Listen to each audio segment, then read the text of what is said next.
उसे रात में नींद नहीं आती थी और उस सनकी को केजीएफ का रॉकी भाई बनने का बड़ा शौक था।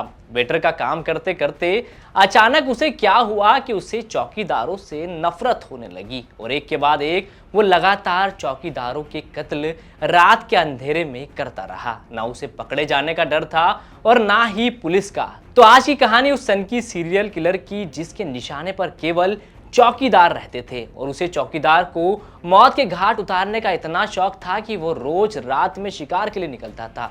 तो ये कहानी शुरू होती है 2022 मई से। जगह भोपाल से 170 किलोमीटर दूर सागर। यहाँ 2 और 3 मई की दरमियान रात मकरोनिया थाना इलाके में रेलवे ओवरब्रिज के नीचे एक रूह कपा देने वाली वारदात होती है। अंडर कंस्ट्रक्शन ब्रिज के सामान की देखभाल के लिए तैनात एक चौकीदार के सिर पर वार कर कोई कत्ल कर देता है। सुबह जब लोगों की नजर चौकीदार की लाश पर पड़ती है तो सभी के होश उड़ जाते हैं। मकरोनिया थाना पुलिस लाश का पोस्टमार्टम कराती है लेकिन कोई सुराग कातिल का नहीं लगता। चौकीदार की कत्ल हुए अब 3 महीने हो चुके थे। लोग वारदात को भूलते जा रहे थे लेकिन पहले कत्ल के 16 हफ्तों के बाद कातिल फिर शिकार पर निकलता है। वो रात थी 27 और 28 अगस्त की।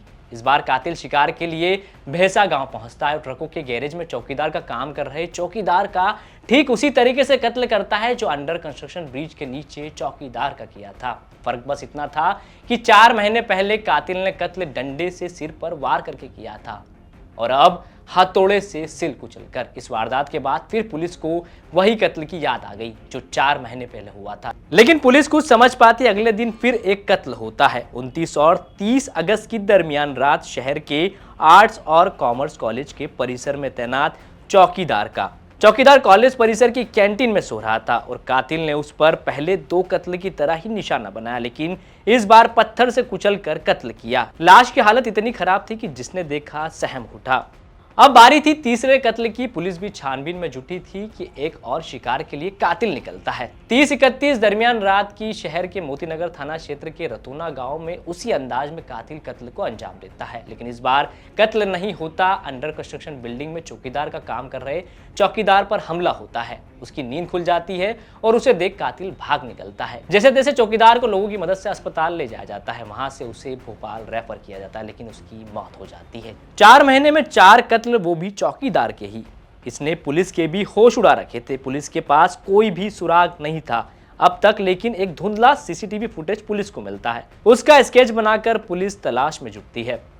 अब जो पहली 3 हत्याएं हुई थी उनके फोन गायब थे जिसे पुलिस ने सर्विलांस पर लगा रखा था। अचानक एक फोन पर पुलिस को हलचल महसूस हुई। पुलिस ने लोकेशन ट्रेस की तो वह भोपाल की मिलती है जिसके बाद पुलिस 250 पुलिसकर्मियों के साथ भोपाल पहुंचती है। लोकेशन भोपाल बस स्टैंड के पास की थी। पुलिस ने हुलिये के आधार पर एक संदिग्ध को सुबह दबोच लिया। पूछताछ की तो उसने पुलिस को भी होश उड़ाने वाली बात बताई। उसने बताया कि KGF 2 फिल्म देखने के बाद से ही उसे रॉकी भाई बनने का भूत सवार था। इसके लिए उसे अपना डर फैलाना था। डर फैलाने के लिए उसने सारे मर्डर किए। सिक्योरिटी गार्ड का कत्ल के सवाल पर पुलिस को उसने बताया कि उसने ड्यूटी पर सोने वाले लोग पसंद नहीं थे इसलिए वो उनको मार देता था। अब 15 फरवरी 2025 को इस सीरियल किलर को भोपाल की कोर्ट ने सभी कत्ल के मामले में आजीवन कारावास की सजा सुनाई है। फिलहाल इस केस को सुलझाते सुलझाते पुलिस के भी पसीने छूट गए थे। क्राइम से जुड़ी तमाम खबरों के लिए आप देखते रहें MP तक।